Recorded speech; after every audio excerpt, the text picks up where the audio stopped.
See, when you think you've seen it all in this country, bam, another story drops. And the shocking part is, these politicians keep exposing themselves every time they talk. And sincerely speaking, this is one of those explosive interviews you don't want to miss. But here is the real question: should we the people be more worried about trusting these politicians, or should they be the ones worried about how to earn back our trust? Because behind closed doors, a lot is happening that we don't know about. Thankfully, because of political ambition and infighting, they have started revealing the things they once kept hidden. And this is the part it gets more interesting. If there's no unity among them at all, omo, then we need to expect more allegations and backstabbing. As soon as I watched this clip, I knew people needed to say it. It touches on Peter Obi, Atiku, ADC, even APC. Nobody is left out. Take a listen. From spokesperson, Madam Bolaji Abdullah is live for us on the program tonight. Thank you so much for joining us tonight on the program. Thank you very much. It's a pleasure. Thank you, I mean, there are heavy allegations made against the opposition coalition, saying forgery, pretense, a lot of allegations made, and that some of these pretenses were presented before the court. Are you aware? Am I aware of what? Of those allegations and the circumstances surrounding those court documents? Well, I mean, I listened to Mr. Atiku on your program last Friday, I think, where he made those allegations. And I'm glad you pointed it out to him that what he was alleging were crimes. When you uncover crime, what do? You don't call a press conference. As a citizen, you have a duty to stop crime. So when you uncover crime, you report to the nearest police station and ensure that the alleged criminal is arrested and prosecuted accordingly. So if he is actually in possession of evidence that crimes were committed, why is he calling press conferences? Why is he going around media houses? Why didn't he just go to the police and report that signatures were forged or documents were forged and obtained fraudulently? So, I mean, the matter of this individual is becoming worrisome because it's obvious there is no limit to how far he's willing to go to carry out the assignment that he has been given. Touch on some of the issues that were raised as to some of the intentions, the allegations of the intentions to de-ethnicize and delegitimize the process and also hijack the ADC through the back door, which he says some of you are involved in. Why does it look, according to him, a militarization and a hijack of the party? Who is in a position today to claim that he has been hijacked or his office has been hijacked? The occupier of the office, right? Mm-hmm. So if anybody should be claiming that he has been hijacked or his office has been hijacked, it should be Ralph Nwosu, not a presidential candidate in the last election, who, by the way, has been expelled from the party. So you'll expect that the people who are occupying those positions were the ones that will come out to say our positions have been hijacked.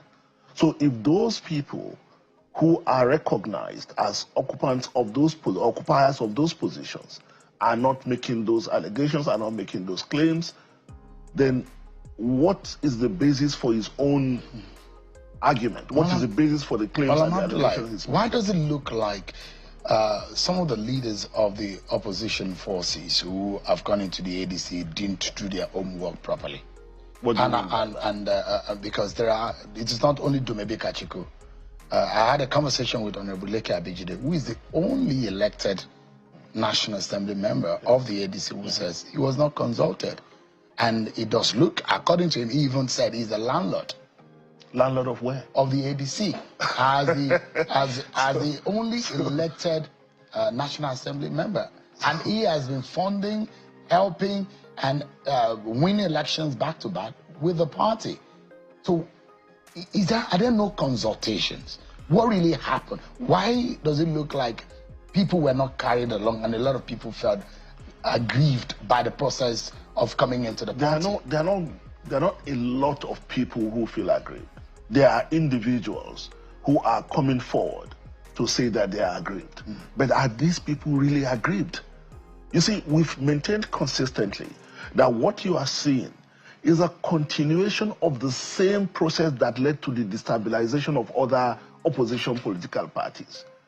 When we started the process, everybody knew in this country that the coalition was coming up.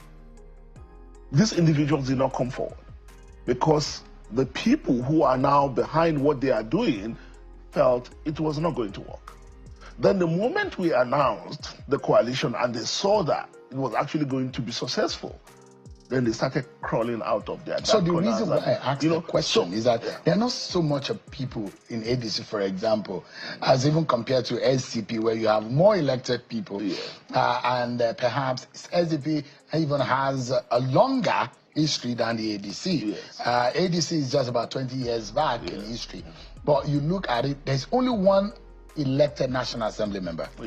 There's only one 2023 presidential candidate. And these are just a few people. I mean, these are just people that you could have consulted outside of Mr. Nwosu, who is now being seen as a renegade who sold out the party. No, not at all. You see, it's not about Mr. Nwosu. It's about the entire leadership of the party. Not only the executive of the party, but the board of trustees and every single person that has a constitutional role to play in the party. A candidate of the party does not have a constitutional role to play in the party.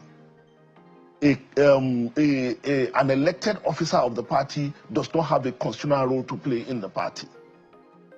Do you understand what I'm saying? But every single person is a political process. It's a political process. I'm saying that in your consultation in going into the party, there are the constitutional part of the legal aspect of it, and there are the political part of it. In running for office, there are political things that you must do, which could even tower above the legal and constitutional part. I can tell you. Smear I can tell you. mar your legal process. So the question is, there's only one elected National Assembly member. Why is that kind of person not consulted? Why is the presidential candidate in the last election not consulted? Why is this individual, the elected officer, why is he coming forward now at this time to say he was not consulted? Were they consulted? What I'm saying is that the people who ought to have been consulted were consulted, and I brought my colleagues. And they were not there. No, they were not there. I don't. Why weren't they consulted? Maybe especially the presidential candidate had been expelled from the party. I've repeated it. The last time I was here, I told you that he was expelled from the party in 2022. The fact, someone couldn't have been expelled and still run for election and be registered by INEC. The last time I came here, we had this conversation, and I said he was elected, and you pointed it out to me that but how could he have the same question you're asking? And the clarification, I sought clarification. What happened was that at the time of his expulsion, it was too late to substitute his name in INEC. And that was why he still ran as a candidate of the party.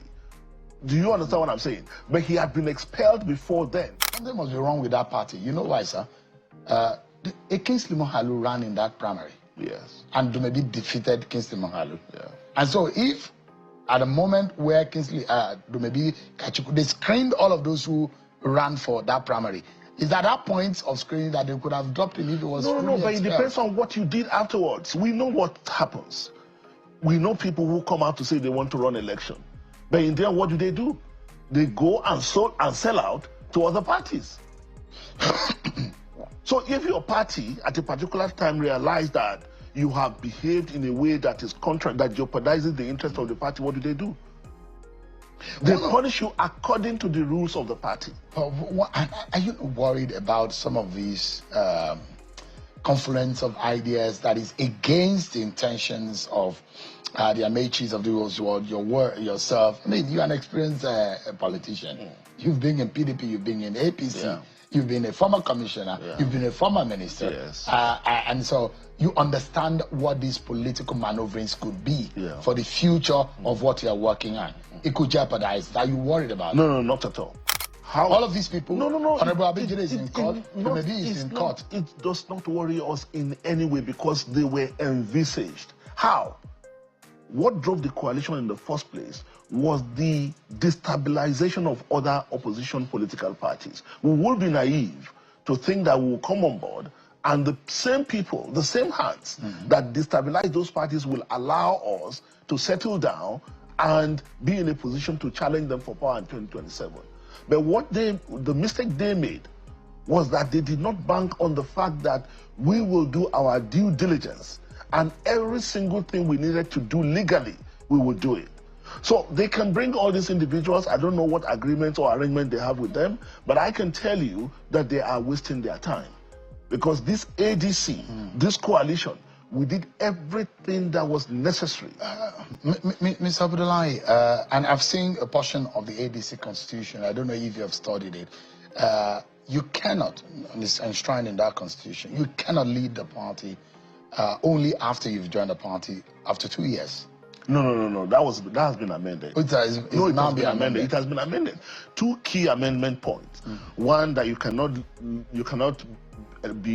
occupy a position in the party until 2 years after you have joined. That has been amended. Two, that when an officer of the party resigns, then he can only be replaced by an officer from his zone or her zone. That has also been amended. Look, we're not joking here. You've done your homework. You've tidied up the loose ends. This took time. You cannot have the caliber of people in this coalition and you will expect that they will just leave. I mean, it's only God that's perfect, right?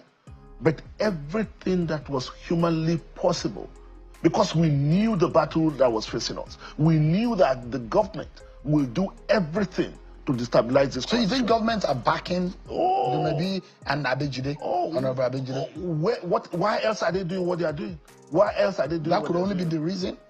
They say they are fighting for the turf where you met. Okay, let me tell you something. Dumebi kept saying something that's even more dangerous than this issue of party, ADC, leadership and all that. He came here, sat on this seat, and said the coalition was part or is part of the northern conspiracy against the South. That whenever you have a Southerner in position, then you find the northern elite, political elite, will rally and try to stop him. Because in the minds of the northern elite, a Southerner could only be allowed to be in position of power for 4 years. Sheo, I'm sorry. I expected you, when he was saying that, to caution him. Because that kind of divisive language is dangerous. And a demagogue like him shouldn't be allowed to get away with that kind of narrative. He came here. You see, my concern is beyond politics. We have a country to build. But when an individual come and begin to promote this we versus them rhetoric, it is dangerous. There are younger people watching who will believe him and think that that's the way Nigeria is. I saw you brought in Alhaji Sule Lamido. And the moment Sule Lamido said he was going to support President Goodluck Jonathan if he runs on PDP. And the only thing that this guy could say to that is, oh, they are bringing PDP as part of the... There are some things that look like rumors, that look like fiction. That you think that will never happen, but has happened in this country. And when people express their feelings out of emotion, sometimes what worries me is whether or not the political elite are learning any lesson. If there is anything that is religious and ethnic in nature that could divide our country, and such a young man has raised it and said, this should not happen, are you taking cognizance of that and exposing those kind of possibility in our polity to ensure that those kind of things does not happen? Are you being sensitive to such a thing? If it were true, is the ADC being used for such a thing? Hang on a second. sometimes I wonder if something is wrong somewhere. He said he lived in Kano. Maybe something happened back in Kano that traumatized him and that made him to be promoting this kind of thing. I did a little bit of research. He said when President Buhari was in office, no northerner criticized him, that they all kept quiet and allow President Buhari to run for 8 years. Then President Tinubu is there now, then they are suddenly criticizing him. In July 2016, Dr. Junai Mohammed said he accused Buhari of the worst form of nepotism in Nigeria's history. Dr. Junai Mohammed is alive. In December 2024, Senator Shehu Sani, he said nepotism under Buhari was what it criticized silence on insecurity and failure of northern leaders to speak up. In September 2021, Dr. Obadia Mailafia, northerner, also warned that a Fulanization agenda was on under Buhari and said insecurity was worse than under Abacha. Tanko Yakasai, April 2021, said he called Buhari too lazy to solve Nigeria's problem. Malam Nasiru El-Rufai, he said he wrote a 2017, in March 2017, he wrote a memo to Buhari and said he was surrounded by selfish and incompetent aides. And he later said that there is a parallel government within the government. You remember? Yeah. In February 2019, Buba Galadima, he said APC government is bedeviled by corruption under Buhari. Then in June, he called Buhari the greatest fraud this year. He's called Buhari the greatest fraud ever. Colonel Dangiwa Umar, May 2020, he warned that the lopsided appointment could destroy Nigeria. So I can go on and on. These are examples of people who spoke up when Buhari was in power. How did this person that you called a young man come to the conclusion that when Buhari was in power, nobody said anything? No northerner criticized. Is the ADC going to be conscious of this kind of possibility so that our country will not further be divided in this kind of politics? You see, that is why I am disturbed. You see, on this your program, one member of the government came here and he profiled Alhaji Atiku Abubakar. He said an 80-year-old northern Muslim. In another country, he would have been arrested. You see, we think that you can just say whatever you like. There are some things you are not allowed to say. And the promotion of division in this country should not be allowed under whatever guise. Now, coming back to the question you asked me, you are saying that a John Oyegun, a leading member of the coalition, is in the coalition to promote Northern agenda.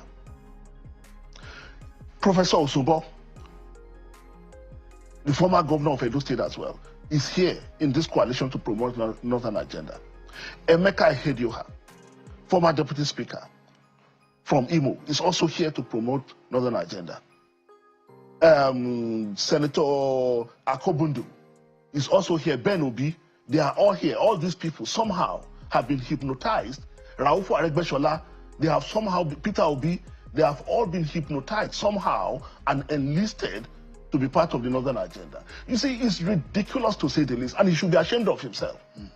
Because we have younger people. So you are guaranteeing Nigeria that ADC is for a true change? ADC is a party, and we said it from day one, is neither a party of the North nor of the South.